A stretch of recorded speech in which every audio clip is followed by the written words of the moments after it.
Mesdames et messieurs, bonsoir et bienvenue. La France a été quelque peu coupée en deux. La perturbation a choisi son camp, plutôt les régions de la moitié nord, tandis qu'on a bénéficié de pas mal de soleil, partie sud, surtout sud-est. Et voici d'ailleurs deux villes françaises choisies pour vous, avec un contraste au niveau, sans surprise, de la couleur du ciel au vu de la géographie, mais surtout du thermomètre. Près de 10 degrés de différence, ce sera un petit peu la tendance finalement pour ces prochains jours, puisque cette perturbation sera encore présente chez nous. Alors, elle a été porteuse de nuages, mais aussi de bonnes pluies, des pluies qui auront traversé, comme je vous disais, la partie nord. Elles se seront affaiblies. On aura encore les traces de cette perturbation ces deux prochains jours. D'ailleurs, voici le front qui ondule sur la France, et pas seulement, sur une grande partie de l'Europe centrale. Et ensuite, on sera visité par d'autres systèmes perturbés, mais un jour à la fois. On commence par lundi.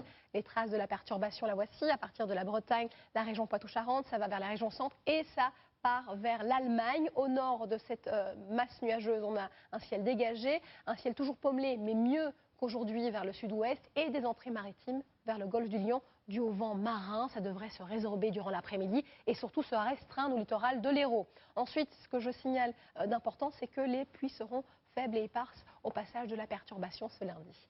Place aux températures de cette nuit. Attention, il va faire très frais, voire froid, j'ai envie de dire, plutôt vers le Nord-Pas-de-Calais et la Picardie, à peine 3 degrés sur certaines villes de ce côté-là, 14 à Biarritz, 14 aussi à Perpignan et Nice. Et durant la journée, ce contraste est toujours bien présent quand on sait qu'il y aura seulement 10 degrés à Brest et près de 24 degrés à Ajaccio ou 23 à Tarbes.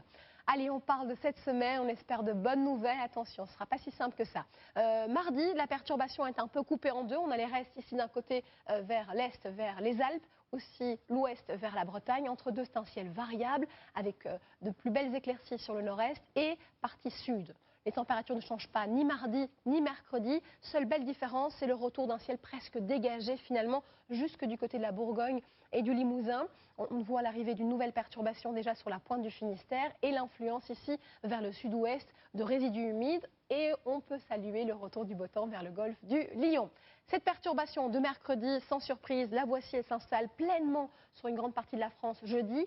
À l'est, les éclaircies tentent vainement de résister partie orientale et ça sera vain parce qu'à partir de vendredi, toute la France sera à la tête dans les nuages avec des averses, peut-être un petit peu moins au bord de la Méditerranée. On en parlera certainement ces prochains jours. Et pour samedi, on aura peut-être une petite poussée anticyclonique par l'ouest avant d'être regagné par des nuages dimanche. Mais c'est bien loin. Evelyne Delia vous en parlera certainement. Un peu de douceur dans ce tableau bien gris. C'est ce soir, dans quelques instants, avec Tous en scène, un film d'animation pour les grands et les petits.